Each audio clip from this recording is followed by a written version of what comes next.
बहुत समय पहले, जब दुनिया वैसी नहीं थी जैसी आज है, जब पहाड़ ज्यादा ऊंचे थे, जंगल ज्यादा घने थे और इंसान अभी प्रकृति का मालिक नहीं बना था, तब धरती पर डायनासोरों का राज हुआ करता था। लेकिन एक दिन आसमान से आग गिरी, धरती कांप उठी, जंगल जल गए, नदियां सूख गई और धीरे धीरे डायनासोरों की दुनिया खत्म हो गई। कम से कम यही कहानी इंसानों को बताई गई, लेकिन सच्चाई इससे कहीं ज्यादा गहरी थी। इस कहानी का रहस्य एक ऐसे डायनासोर से जुड़ा था जिसे दुनिया आखिरी डायनासोर मानती है। उसका नाम था आरोक, एक विशाल लेकिन शांत स्वभाव वाला डायनासोर। जब सब कुछ नष्ट हो रहा था, तब आरोक अपने झुंड से बिछुड़ गया था। चारों ओर राख, धुआं और डर था। लेकिन आरोक को सिर्फ एक आवाज सुनाई दे रही थी, धरती की धड़कन। उसे महसूस हो रहा था कि ये अंत नहीं है, बल्कि एक बदलाव है। वो कई दिनों तक भूखा प्यासा भटकता रहा, जले हुए जंगलों से गुजरता हुआ, टूटे पहाड़ों के बीच रास्ता बनाता हुआ। और एक दिन वो एक ऐसी घाटी में पहुंचा जहां आसमान साफ था, हरियाली बची हुई थी और पानी मीठा था। ये जगह बाहरी दुनिया से छुपी हुई थी, मानो धरती ने खुद अपने सबसे कीमती जीव को बचाने के लिए इसे छुपा लिया हो। यही आरोक ने बाकी बचे कुछ डायनासोरों को पाया, घायल, डरे हुए, लेकिन जीवित। समय बीतता गया, आरोक उस घाटी का रक्षक बन गया। उसने शिकार करना छोड़ दिया और बाकी डायनासोरों की रक्षा करने लगा। लेकिन प्रकृति का नियम बदल चुका था। धीरे धीरे एक एक कर सब चले गए, कुछ उम्र के कारण, कुछ बीमारी से, और अंत में आरोक अकेला रह गया, वही आखिरी डायनासोर। सदियां बीत गई, दुनिया बदल गई, इंसान विकसित हो गए, शहर बस गए, लेकिन वो घाटी अब भी छुपी रही। आरोक अब बूढ़ा हो चुका था।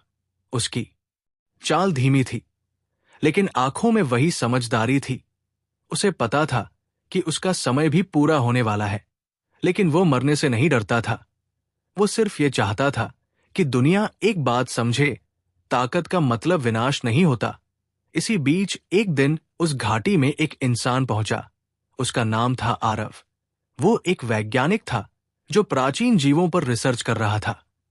उसने कई सालों से एक अजीब ऊर्जा संकेतों को ट्रैक किया था जो इसी जगह से आ रहे थे। जब वो घाटी में पहुंचा और उसने आरोक को देखा तो उसकी सांस रुक गई। उसकी आंखों के सामने इतिहास जिंदा खड़ा था। आरोक ने भी इंसान को देखा। पहली बार दोनों डर गए, लेकिन भागे नहीं। आरव ने हथियार नीचे रख दिया और आरोक ने गुर्राना बंद कर दिया, मानो दोनों समझ गए हो कि दुश्मनी की कोई जरूरत नहीं है। कई दिनों तक आरव वही रहा। उसने आरोक को देखा, उसके व्यवहार को समझा, और धीरे धीरे उसे एहसास हुआ कि डायनासोर केवल क्रूर जानवर नहीं थे, बल्कि वे धरती के संतुलन का हिस्सा थे। एक रात जब चांद पूरा था, आरोक आरव को घाटी के सबसे गहरे हिस्से में ले गया। वहां एक प्राचीन पत्थर था जिस पर अजीब निशान बने थे। आरव को समझ आया कि यह कोई साधारण जगह नहीं है। आरोक ने अपनी भारी पूंछ से पत्थर को छुआ और धरती कांप उठी। एक गुप्त कक्ष खुल गया जिसमें पुराने पौधों के बीज, ऊर्जा क्रिस्टल और धरती के संतुलन से जुड़े रहस्य थे। यही था आखिरी डायनासोर का रहस्य। डायनासोर केवल जीव नहीं थे, वे धरती के रक्षक थे। जब धरती का संतुलन बिगड़ता था, वे उसे संभालते थे। लेकिन जब इंसानों का युग आया, धरती ने खुद को उनके हवाले कर दिया। आरोक अब ये जिम्मेदारी इंसानों को सौंपना चाहता था। अगले दिन आरव घाटी से बाहर चला गया। उसने किसी को उस जगह के बारे में नहीं बताया। उसने अपनी रिसर्च दुनिया को बदलने के लिए इस्तेमाल की, प्रकृति को बचाने के लिए। और कुछ महीनों बाद जब वो वापस लौटा तो घाटी वैसी ही थी, लेकिन आरोक नहीं था। केवल उसके पैरों के निशान और एक शांति भरी हवा थी। दुनिया आज भी मानती है कि डायनासोर लाखों साल पहले खत्म हो गए, लेकिन सच्चाई यह है कि आखिरी डायनासोर ने दुनिया को एक आखिरी सबक दिया।